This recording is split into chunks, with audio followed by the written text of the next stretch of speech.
11 by Sandra Cisneros.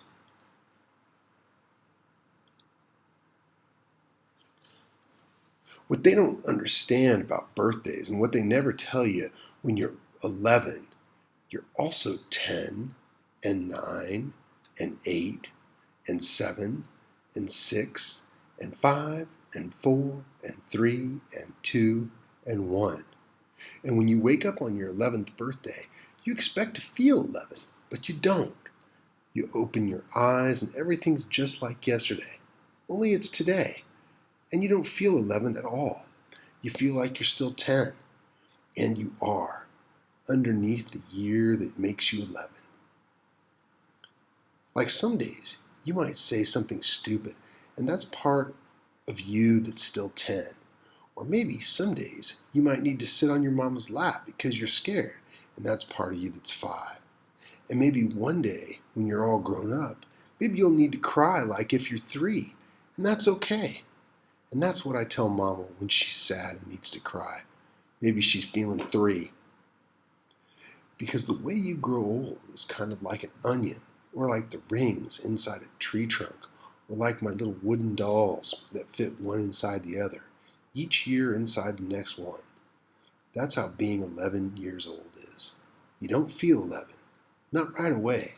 It takes a few days, weeks even, sometimes even months before you say 11 when they ask you. And you don't feel smart 11 until you're almost 12. That's the way it is. Only today, I wish I didn't have only 11 years rattling inside me like pennies in a tin Band-Aid box. Today, I wish I had 102 instead of 11, because if I was 102, I'd have known what to say when Miss Price put that red sweater on my desk. I would have known how to tell her it wasn't mine instead of sitting there with that look on my face and nothing coming out of my mouth. "Whose is this?" Miss Price says, and she holds up a red sweater in the air for all the class to see. "Whose? It's been sitting in my coat room for a month." "Not mine," says everybody. "Not me." "It has to belong to somebody," Miss Price keeps saying, but nobody can remember. It's an ugly sweater with red plastic buttons and a collar and sleeves all stretched out like you could use it for a jump rope. It's maybe 1,000 years old, and even if it belonged to me, I wouldn't say so. Maybe because I'm skinny, maybe because she doesn't like me. That stupid Sylvia Saldivar says, "I think it belongs to Rachel." An ugly sweater like that, all raggedy and old. But Miss Price believes her. Miss Price takes the sweater and puts it right on my desk. But when I open my mouth, nothing comes out. "That's not, I don't, you're not mine," I finally say in a little voice that was maybe me when I was 4. "Of course it's yours," Miss Price says. "I remember you wearing it once." Because she's older and a teacher, she's right, and I'm not. Not mine, not mine, not mine. But Miss Price is already turning to page 32 and math problem number 4. I don't know why all of a sudden I'm feeling sick inside, like the part of me that's 3 wants to come out of my eyes. I only squeeze them shut tight and bite down on my teeth real hard and try to remember today I am 11. 11. Mama is making cake for me tonight, and when Papa comes home, everybody will sing happy birthday to you. But when the sick feeling goes away and I open my eyes, the red sweater's still sitting there like a big red mountain. I move the red sweater to the corner of my desk with my ruler. I move my pencil and books and eraser as far from it as possible. I even move my chair a little to the right. Not mine, not mine, not mine. In my head, I'm thinking, how long till lunchtime?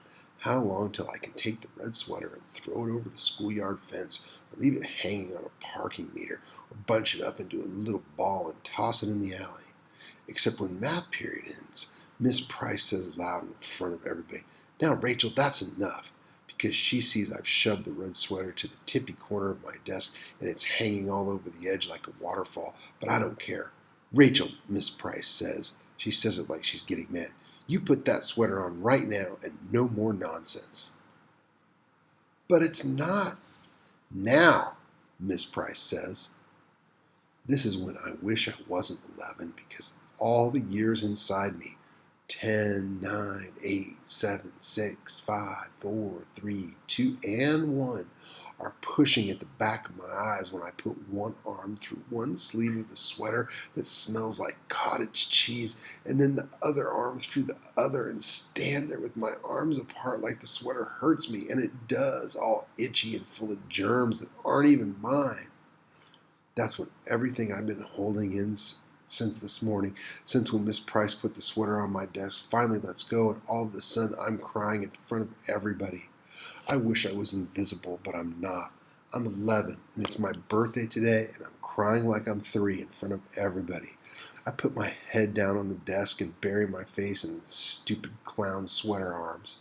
My face is all hot and spit coming out of my mouth because I can't stop the little animal noises coming out of me until there aren't any more tears left in my eyes, and it's just my body shaking like when you have the hiccups and your whole head hurts like you drank milk too fast. But the worst part is right before the bell rings for lunch. That stupid Phyllis Lopez, who is even dumber than Sylvia Saldivar, says she remembers the sweater is hers. I take it off right away and give it to her.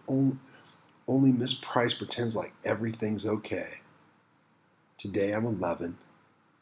There's a cake Mama's making for tonight, and when Papa comes home from work, we'll eat it. There'll be candles and presents, and everybody will sing happy birthday. Happy birthday to you, Rachel. Only it's too late. I'm 11 today. I'm 11, 10, 9, 8, 7, 6, 5, 4, 3, 2, and 1. But I wish I was 102. I wish I was anything but 11, because I want today to be far away already, far away like a runaway balloon, like a tiny O in the sky, so tiny you have to close your eyes to see it. The end.